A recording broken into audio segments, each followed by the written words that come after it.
Hello everyone, আসসালামু আলাইকুম। সবাইকে makeup and beauty tips BD channel থেকে স্বাগতম। সবাই কেমন আছেন? আশা করি সবাই খুব ভালো আছেন। আলহামদুলিল্লাহ, আমি অনেক ভালো আছি। তো আজকে আমি কথা বলবো কিভাবে আপনারা আপনাদের বয়স ধরে রাখতে পারবেন, কিভাবে আমরা আমাদের স্কিনকে অনেক সুন্দর রাখতে পারবো এবং আমাদের বয়সের সাথে সাথে আমরা কিভাবে আমাদের নিজের স্কিন এবং আমাদের শরীরের কীভাবে টেক কেয়ার করবো সেই বিষয়ে আমি আজকে আলোচনা করব।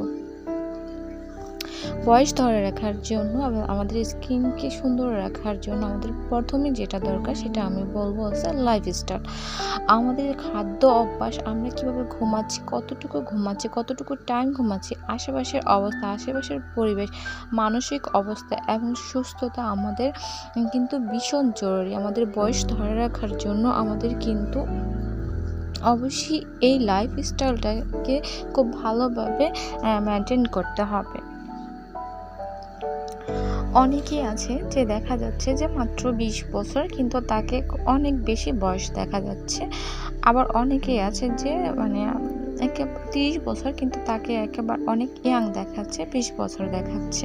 তো অবশ্যই যারা লাইফস্টাইলটা খুব সুন্দরভাবে গুছিয়ে নিচ্ছে, খাবার দাবার এবং ঘুম সম্পূর্ণ সব কিছু লাইফস্টাইল মেনে, একটা ডায়েট চার্ট মেনে চলছে, তাদের কিন্তু অবশ্যই এরকম হয়ে থাকে। আবার অনেকেই আমাকে কোশ্চেন করে যে কীভাবে 13 বছর থেকেই প্রসাধন ইউজ করা যাবে কেন।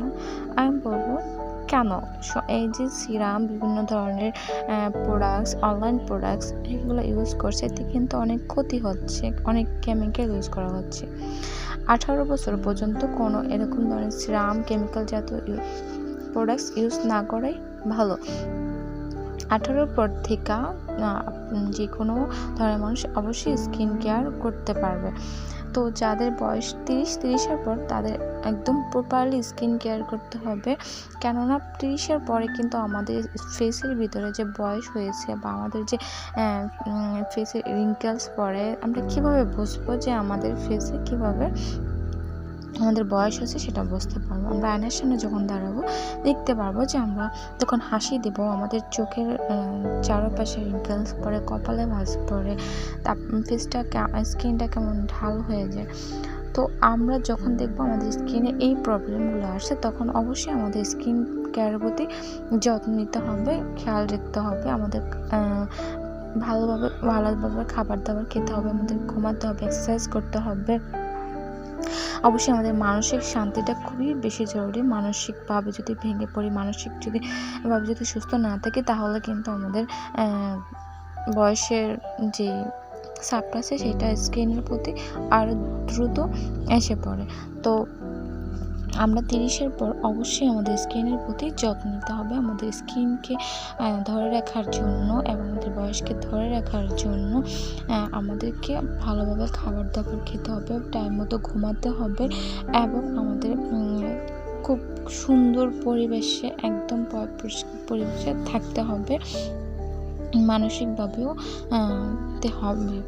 তো আমরা বিভিন্ন ধরনের কেমিক্যাল জাতীয় প্রোডাক্টসগুলো ইউজ না করে অবশ্যই আমরা যে কোনো একটা ভালো ডক্টরের সাথে পরামর্শ করে স্কিন কেয়ারের রুটিনে কোনটা আমাদের স্কিনের বয়স ধরে রাখতে হবে, কোনটা আমাদের স্কিনকে ভালো রাখবে, সেদিকে খেয়াল রাখতে হবে। কেননা 30-এর পরে আমাদের স্কিনের যত প্রবলেম আছে, সবগুলো দেখা যায়। আমাদেরকে বিভিন্ন ধরনের বাদাম, বিভিন্ন ধরনের ভিটামিন ই এবং ডি জাতীয় খাবারগুলো খেতে হবে। আর অবশ্যই আমাদেরকে চিনিটাকে কমিয়ে দিতে হবে। চিনি আমাদের স্কিনের জন্য এবং আমাদের শরীরের জন্য ভীষণই ক্ষতিকারক। তা আমরা চেষ্টা করব যাতে আমরা চিনিটাকে খুব কম পরিমাণে খাওয়ার। আমরা দুধ, ডিম, বিভিন্ন ধরনের লাল, সবুজ এই ধরনের শাকসবজিগুলো, ফল, এইসব ধরনের খাবার অবশ্যই আমাদের ডায়েট চার্টে রাখা উচিত। আর সবচেয়ে মূল ইম্পর্টেন্ট হচ্ছে ঘুম। আমাদেরকে অবশ্যই খুব ভালোভাবে ঘুমাতে হবে। যদি আমরা অতিরিক্ত রাত জাগি, যদি আমরা ঠিকমতো না ঘুমাই, তাহলে কিন্তু আমাদের সবার আগে আমাদের বয়সের ছাপ স্কিনের উপর অ্যাটাক করবে।